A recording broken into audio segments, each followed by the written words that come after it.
Bismillahirrahmanirrahim.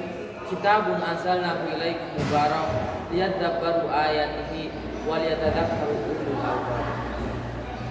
Para hadirin yang dirahmati dan diberkahi Allah Subhanahu wa taala. Terimalah salam hangat dari saya, salam yang lebih merdu dari kicauan burung, yang lebih tajam dari tajamnya pedang, dan lebih menggelegar dari suara halilintar. Assalamualaikum warahmatullahi wabarakatuh. Hamdan wa syukronillah, wassalatu wassalamu ala rasulillah, amma ba'd.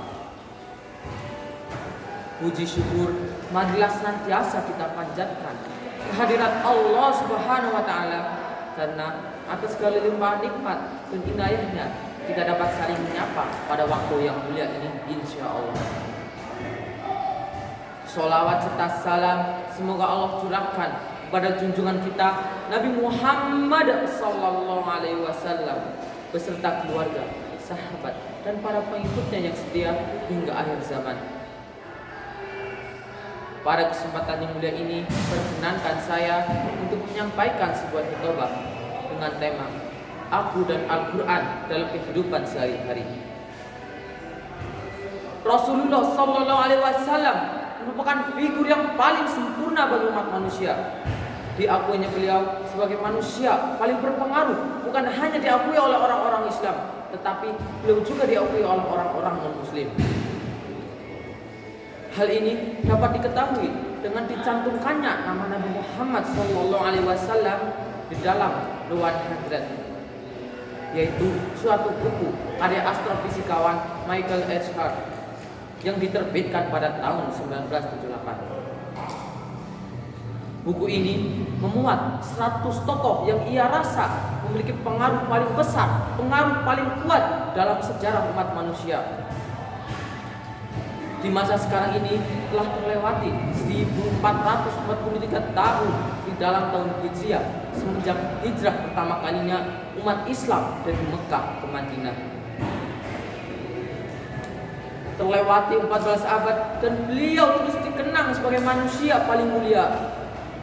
Meneladani beliau bagi kita umat Islam merupakan kewajiban. Namun, tahukah kalian bahwa kemuliaan beliau masih dapat kita rasakan? A'udzu billahi minasy syaithanir rajim.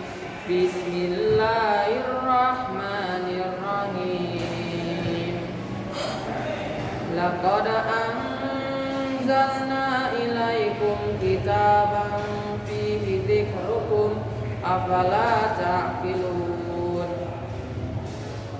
Sesungguhnya telah kami turunkan kepada kamu sebuah kitab yang di dalamnya terdapat sebab-sebab kemuliaan bagimu. Maka apakah kamu tiada memahaminya? Quran surat Al-Anbiya ayat 10.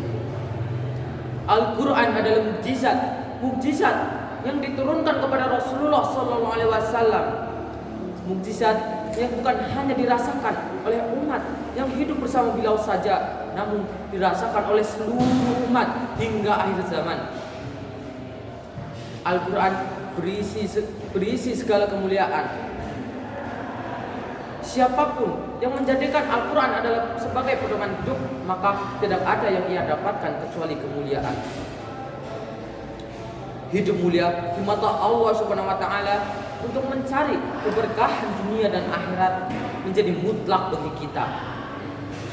Al-Quran berisi segala peringatan, berisi segala aturan yang ditunjang dari hadis Rasul agar kita mampu berinteraksi dan memahami supaya tidak keluar dari jalan yang lurus. Oleh karena itu, syarat yang paling utama dalam berinteraksi dengan Al-Quran adalah bagaimana cara kita untuk menjadikan Al-Quran sebagai pedoman hidup sehari-hari. Hadirin hadirat rahimahumullah. Ada 4 keuntungan yang kita peroleh bila kita berinteraksi dengan Al-Quran. Yang pertama, melahirkan jiwa yang sabar.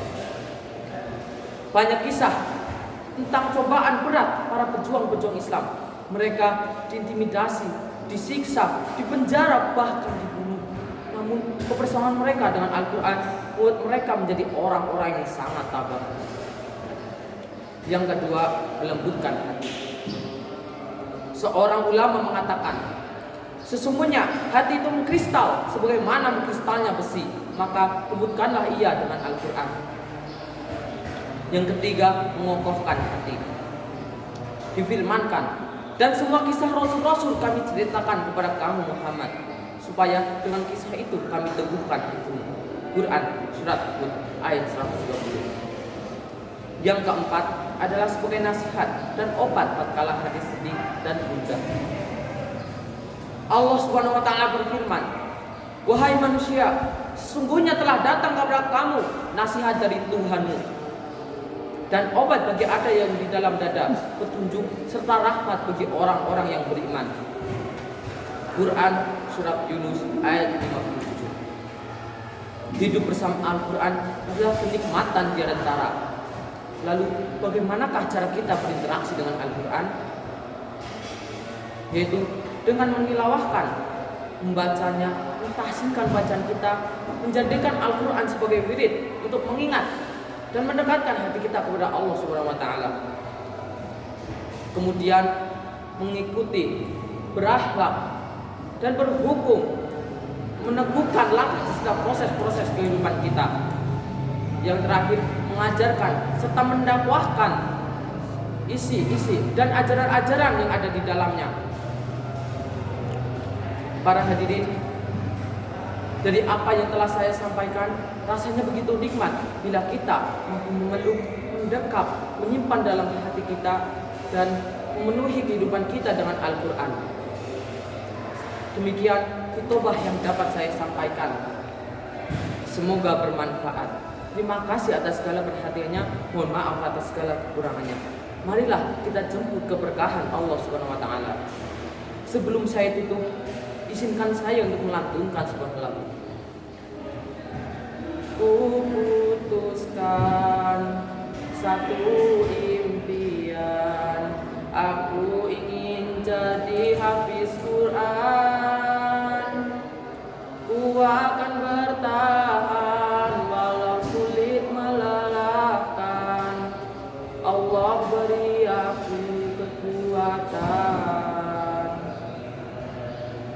Ku impikan sepasang mahkota untuk berikan di akhirat kelak, sebagai pertanda bahwa kau sangat ku cinta.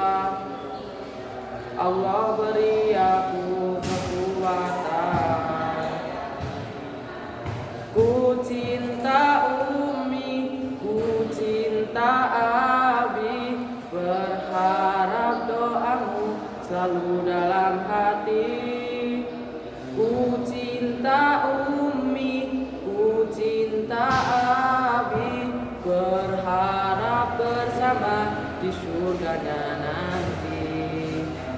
I love you Umi, I love you Abi, I love my family forever in my heart. I love you Umi, I love you Abi, I love my family forever in my heart.